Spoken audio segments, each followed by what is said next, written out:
আমার চোখে তিনি একজন গ্রেট স্টেটম্যান, অসাধারণ এক ব্যক্তিত্ব। সততায় তিনি নজিরবিহীন।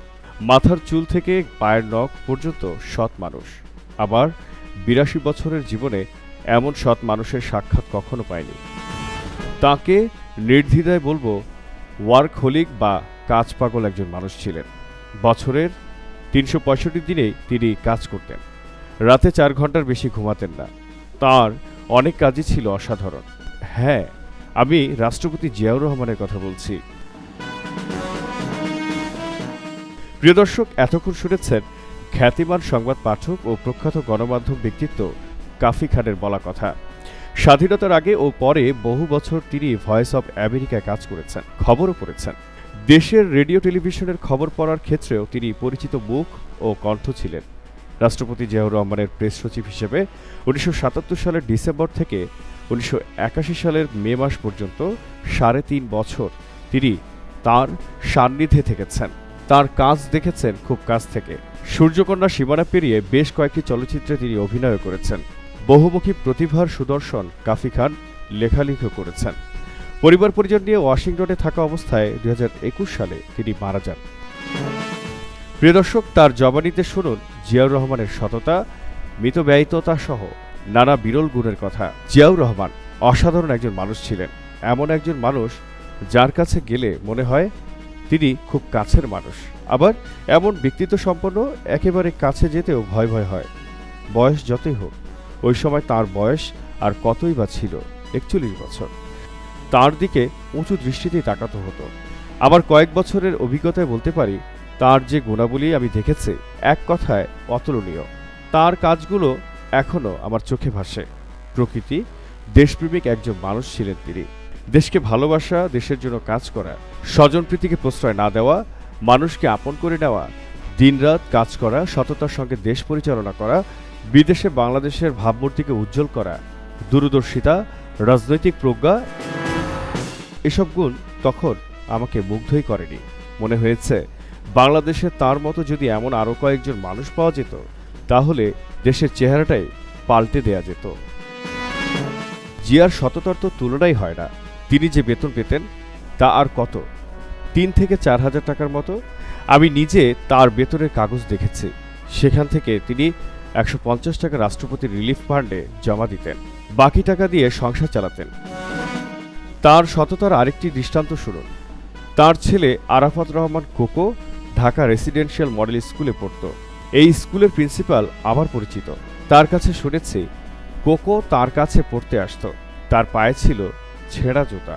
একদিন প্রিন্সিপাল কোকোকে বললেন, ছেঁড়া জুতা বদলাচ্ছ না কেন? কোকোর উত্তর, বাবাকে বলেছিলাম। তিনি বলেছেন কয়েকদিন পরে কিনে দেবেন। একজন রাষ্ট্রপতি তার ছেলের একজোড়া জুতা কিনতেও হিমশিম খাচ্ছেন। একটা পুরানো হাতঘড়ি ছিল তার। ঘড়িটি খুব দামিও ছিল না। অনেকে বলতো, স্যার, ওটা অনেক পুরনো হয়ে গেছে, এটা বাদ দিয়ে একটা ভালো ঘড়ি কিনুন, ওটা আর আপনার হাতে মানায় না। জিয়া শুনে শুধু মুচিয়ে হাসতেন। একবার এক জনসভায় ভাষণ দিতে যাওয়ার পথে দর্শকদের ভিড় ঠেলে তাদের সঙ্গে হাত মেলাতে মেলাতে এগোনোর সময়, অথবা জনসভায় ভাষণ দিয়ে ফেরার পথেও হতে পারে, ঠিক মনে নেই আমার, ঘড়িটি জিয়ার হাত থেকে খুলে পড়ে যায় অথবা খোয়া যায়। সেজন্য তার যে কি আফসোস, ঘড়িটার শোক তিনি অনেকদিন ভুলতে পারেননি। জিয়া খুব পরিমিত খাবার খেতেন। তার বাড়ির হাঁড়িতে অতি সাধারণ খাবার হতো। একটা মাছ বা মাংসের তরকারি, একটা ডাল, একটা সবজি।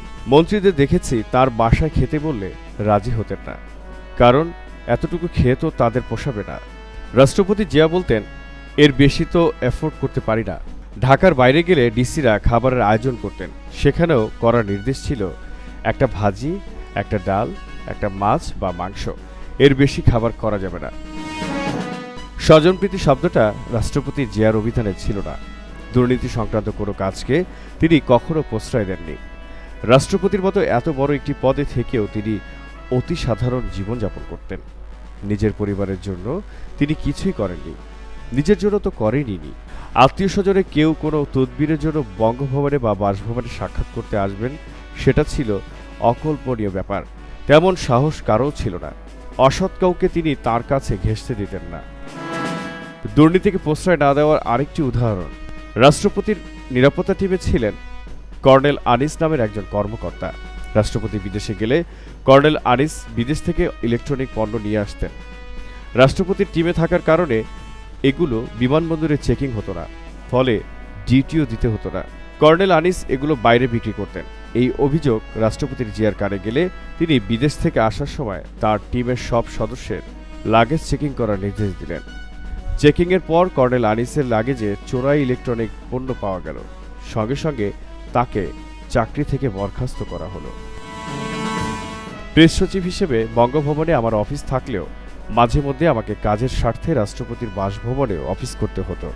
সেখানে তার স্ত্রী বেগম খালেদা জিয়াকে একদিনের জন্য আমি দেখিনি। তিনি ছিলেন একেবারেই অন্তঃপুরবাসিনী। অফিসের ধারে কাছেও আসতে পারতেন না, তিনিও আসতেন না। খালেদা জিয়াকে একমাত্র দেখা যেত রাষ্ট্রপতি জিয়া কোনো রাষ্ট্রীয় সফরে বিদেশে গেলে সেখানে তার সফর সঙ্গী হিসেবে, তাও সব সফরে নয়। যেসব রাষ্ট্রীয় সফরে প্রোটোকলের প্রয়োজনে যেতে হতো সেগুলোয়।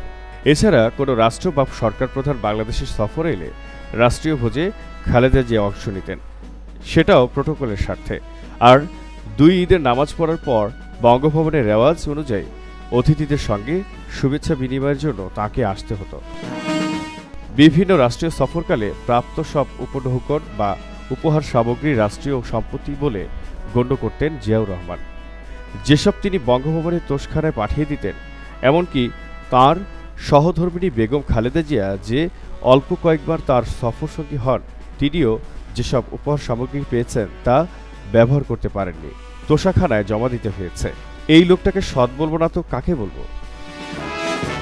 বাংলার জানালায় জহিরুল ইসলাম।